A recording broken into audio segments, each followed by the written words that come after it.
Bueno, por acá comenzamos el bloque número 2 de la unidad 3, que es seguridad en la base de datos. ¿Ok? Por aquí pasamos al corazón de la empresa, de cualquier empresa. ¿Por qué? Porque la base de datos es la que controla el negocio, básicamente. Por acá vemos lo que son las funciones de un motor de base de datos, un gestor. Ustedes pueden conocer alguno como MySQL, como Oracle o como SQL Server, que tienen, bueno, como responsabilidad estos puntos que tengo acá. Primero, el aislamiento, que evita que alguien entre por el sistema, copie los archivos, ya sea un punto MDF o un punto BAK, que son los de backup, en un pendrive y bueno, se los lleve, básicamente.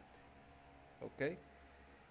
Autenticidad, que tenemos por acá el múltiple factor de autentificación, las políticas de contraseña y directorio seguro. Por acá también tenemos el ACID. So, eh, esto por acá es un concepto de base de datos. ¿Qué es lo que significa? Eh, Esto garantiza que las operaciones sean atómicas. ¿Qué significa? ¿Se hace todo o no se hace nada? Si yo transfiero dinero y no puede retirarse de mi cuenta y falla antes de sumarse a la tuya, el gestor de base de datos asegura que esa transacción se retroceda si falla a la mitad de ese proceso. ¿Ok? Y tenemos por acá, muy importante, la seguridad perimetral que debe tener esta base de datos. ¿Qué significa esto? Esto es, bueno, debe ser una regla obligatoria, inquebrantable. Una base de datos nunca, jamás debe tener salida directa a Internet. Si tiene en su particularidad por acá, tiene una IP pública, se debe tener un firewall, capas de seguridad a través de un firewall, para así estar seguro de que bueno, nuestra base de datos está resguardada. ¿Ok? Ya creo que esto lo hemos visto en, en casos anteriores, donde ustedes bueno, han dado como soluciones o como sugerencias eh, ese tipo de reglas que debe tener un firewall. ¿Ok? Pasamos por acá al control interno estructural. Bueno, dentro de la base de datos no, no le damos la llave maestra a todo el mundo. Usamos esta estructura para limitar acceso. ¿Qué es esta estructura? Los views, las vistas, son tablas virtuales. Si el equipo de marketing necesita ver clientes, le damos una vista que muestra nombres y correo, pero que oculta la columna de contraseña y las de tarjetas de crédito. ¿Ok? Tenemos por acá los procedimientos almacenados. Estos son rutinas de código empaquetadas que en lugar de que la aplicación web mande comandos sueltos, lo cual son peligrosos, manda a ejecutar un procedimiento en específico. Así limita lo que un atacante puede hacer. ¿Ok? Y un diccionario, que en este caso es un diccionario de datos. ¿Qué es esto? Esto es un mapa. El auditor debe preguntar dónde guardan la contraseña, si el departamento de TI no tiene un diccionario actualizado, eh, no tiene control sobre sus propios datos sensibles. ¿Ok? Por acá, bueno, quise agregar esto adicional, ¿verdad? para explicarles sobre estos comandos y bueno, el riesgo que tendría en esta parte de auditoría, enfocado a esta materia, donde tenemos que los comandos consultar, insertar, actualizar y eliminar. ¿Ok? Consultar. Aquí utilizamos el comando select, ¿verdad? Pero que tiene como riesgo esto. Podemos tener riesgo de fuga de información. ¿Qué pasa si un empleado, imagínense, hace un select masivo y exporta toda la cartera de clientes, como vimos en un caso anterior de que lo pusimos, bueno, un poco exagerado, pero si tiene el acceso y con una sola consulta puede ver todo eso, puede exportar todos esos clientes a Excel para llevárselo a, bueno, a otro lado, ahí, bueno, es un riesgo bastante notable. ¿Ok? Tenemos por aquí el insert, que bueno, aquí podemos, digamos, insertar datos a las tablas, ¿no? Y el riesgo acá sería datos falsos para esta base de datos, ¿ok? Venimos con los, digamos, los más delicados o los más importantes. ¿Por qué? Porque aquí en actualizar y eliminar es, digamos, que son los permisos más importantes que puede tener un administrador o un usuario. ¿Ok? Entonces, estos permisos se deben dar, digamos, de la manera más responsable posible. ¿Ok? Tenemos acá actualizar, que es un update, un update, perdón. Por acá se pueden modificar datos. Ejemplo, modificar el número de cuenta eh, de una persona, de un cliente, y esto es bastante grave. ¿Ok? También tenemos la parte acá que, bueno, el que haya manejado base de datos sabe que es muy importante cuando se va a actualizar, se debe colocar el where. ¿Ok? ¿Qué ocurre? Si yo voy a actualizar, ejemplo, la edad de un estudiante, no sé, bueno, Julio tiene 30 años y resulta que, bueno, mira, hubo una equivocación y le pusieron 33, le quieren colocar la edad correspondiente, 30 años, ¿ok? Pero resulta que en el comando de actualizar, en vez de colocar un update al campo, en este caso estudiantes, ¿verdad? Tuvieron que especificar con un where que esa actualización se iba a hacer al usuario solamente de julio. ¿Ok? Si no se coloca, ¿qué hacemos ahí? Le colocamos 30 años a toda la tabla de estudiantes. ¿Ok? Aquí metemos la pata. Como dice acá la lámina, alteración masiva. Entonces es muy importante que esto acá, el update, se utilice un where. Específicamente si se va a modificar un dato de un solo usuario, de un solo artículo en particular. ¿Ok? Y bueno, el eliminar creo que acá no tengo que explicar mucho. ¿Por qué? Porque un delete o un drop es una, bueno, como dice la lámina, destrucción irreversible. Acá no es como eliminar una carpeta del escritorio que te va a preguntar si lo quieres eliminar o no. No, si usted está escribiendo delete o está escribiendo drop, al darle enter, aquí vamos a eliminar todo. ¿Ok? Entonces hay que tener mucho cuidado con este comando. Preferiblemente hay que estar muy seguro para poder utilizarlo. ¿Ok?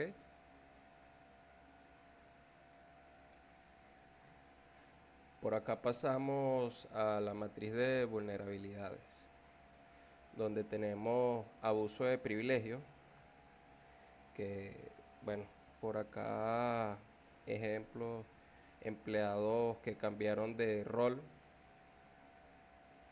no sé, de un departamento de contabilidad o de finanzas a marketing, y nadie les quitó permisos que tenía cuando estaba en contabilidad en finanzas. ¿Qué significa eso? Que un usuario de marketing ahora tiene acceso a datos de contabilidad o de finanzas. Entonces, es delicado. Pasa acá como dice la lámina, si hay algún usuario que no debería tener administrador, pero lo tiene sin justificación, ahí es como, ahí es importante tener, creo que lo hemos visto en todos los casos, hemos visto esto, lo que son los abusos de los privilegios, ¿ok? Tenemos respaldos no cifrados, muy importante, aparte de hacer respaldo, muchachos. Sabemos que bueno, los respaldos se suelen hacer en un archivo .back que expone a la base de datos. Hay herramientas, incluso hay algunos gestores de base de datos que dan la opción de encriptar ese backup, ¿ok? ¿Por qué? Porque podemos tener mucha seguridad en nuestro servidor principal, ¿no? Pero en el servidor de respaldo, si no tenemos la misma seguridad y de paso los respaldos están ahí así en un archivo .back, eso los pueden extraer fácilmente. Entonces, muy importante cifrar los backups. Falta de parche. ¿Qué, ¿Qué quiere decir esto? Estos son brechas que ocurren y que el fabricante ya solucionó. Pero bueno, la empresa, la compañía no aplicó. Eso ocurre, bueno, cuando hay actualizaciones de Windows, eh, de seguridad, ¿verdad? Y no las tomamos en cuenta sabiendo que, bueno, cuando es actualización de seguridad, eh, ellos están parchando vulnerabilidades. Esta es la puerta, bueno, básicamente la entrada principal para lo que ya ustedes conocen y todos conocemos, lo que es un ransomware, que es un secuestro. Entonces, por eso es importante tener nuestros servidores actualizados, por lo menos actualizaciones de seguridad, muy importante. Y la inyección SQL, que ahora vamos a hablar sobre eso, que es la vulnerabilidad web más famosa que hay, y por eso, bueno, aquí vamos a darle un poco más de detalle a esto, ¿ok?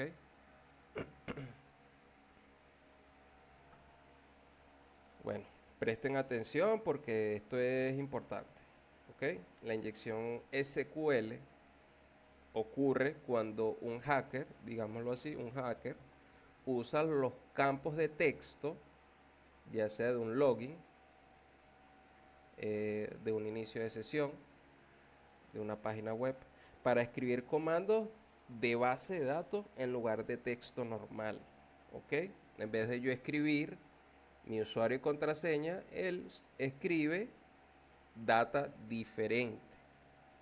Esto ocurre porque los desarrolladores, bueno, simplemente pegan lo que escribe el usuario directo al código, o sea, agarran eso que se escribe y bueno, y listo, directo a la base de datos sin validarlo. El motor de base de datos, bueno, es ciego por ese lado.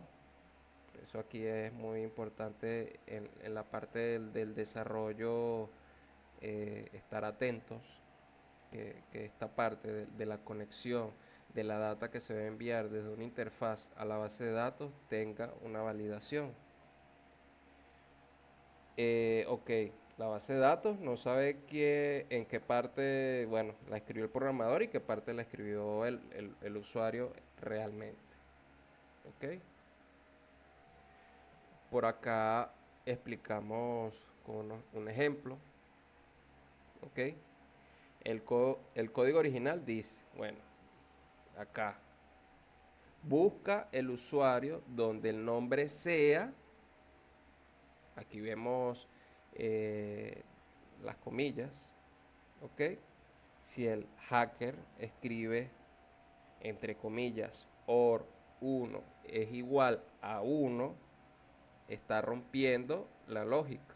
Esos guiones, dos guiones que ven por acá al final, eh,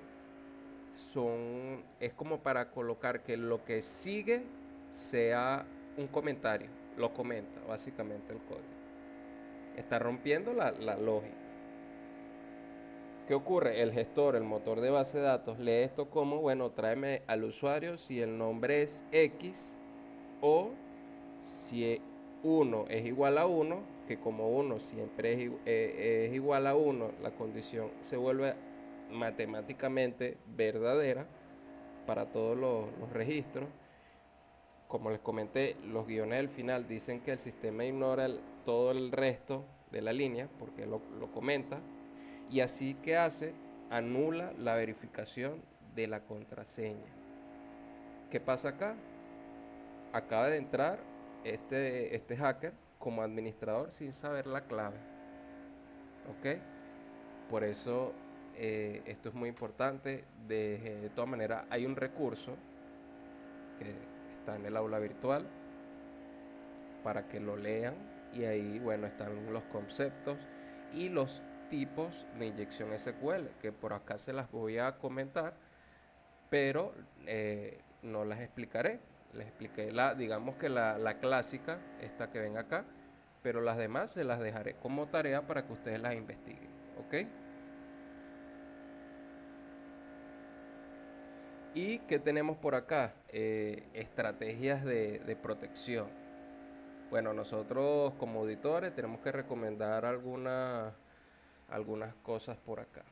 Estos puntos son las consultas parametrizadas. Esta es la cura definitiva de estos casos que vimos anterior. ¿Ok? Eh, Esto obliga al sistema a tratar lo que el usuario escribe estrictamente como texto plano. ¿Ok? Sin que se ejecute ningún comando ni nada. O sea, por eso es importante. Esto viene ya como la práctica, la buena práctica del desarrollador. ¿Ok? Sanitización. ¿Ok? Este es el filtrado de caracteres especiales. ¿Qué significa esto? Que si tenemos un campo de teléfono, el número de cédula, debería rechazar cualquier cosa que no sea número. ¿Ok? Y uso de ORM, que son software, son herramientas que se utilizan básicamente para hacer estas cosas que anteriormente, estos puntos anteriores. ¿Ok? Y tenemos por acá, muy importante, ya lo hemos hablado, el control de acceso, que es implementar el principio del menor privilegio. ¿Ok? Creo que esto ya todos lo sabemos, lo hemos visto en lo que llevamos de materia. Y un cifrado en tránsito y de reposo. Por acá, bueno, culminamos dejándole qué pide un auditor al llegar a evaluar una base de datos. ¿Ok? Punto número uno. Bueno, vamos a revisar que el código fuente, digamos, bueno, que no tenga malas prácticas. ¿Ok? Dos, pedimos una lista de usuarios y ahí es donde nosotros vamos a ver, bueno, y cuestionar, ajá, porque aquí hay 50 personas con un rol de superusuario cuando deberían ser máximo dos o tres. ¿Ok? Aquí en este punto es importante. Eh, Punto 3. Aquí, bueno, nosotros solicitamos pruebas, ¿ok? De que tengan alarmas. Si alguien, digamos, intenta iniciar sesión, pero no logra ingresar 10 veces, a alguien le tiene que alertar eso. ¿A quién le llega ese correo, esa notificación? Es importante tener estas alarmas activas. Punto número 4. Aquí pedimos informes ya de pentesting para ver si una empresa externa, bueno, de ciberseguridad ya les encontró fallas y si las encontraron, se corrigieron. ¿Ok? Entonces, bueno, por acá esto es todo. Cualquier duda pueden escribirlo al grupo de WhatsApp con respecto a este bloque 2 que hablamos sobre seguridad de las bases de datos. ¿Ok? Se puede complementar también con el archivo, ¿verdad? El documento de inyección SQL, y estas diapositivas también están en el aula virtual.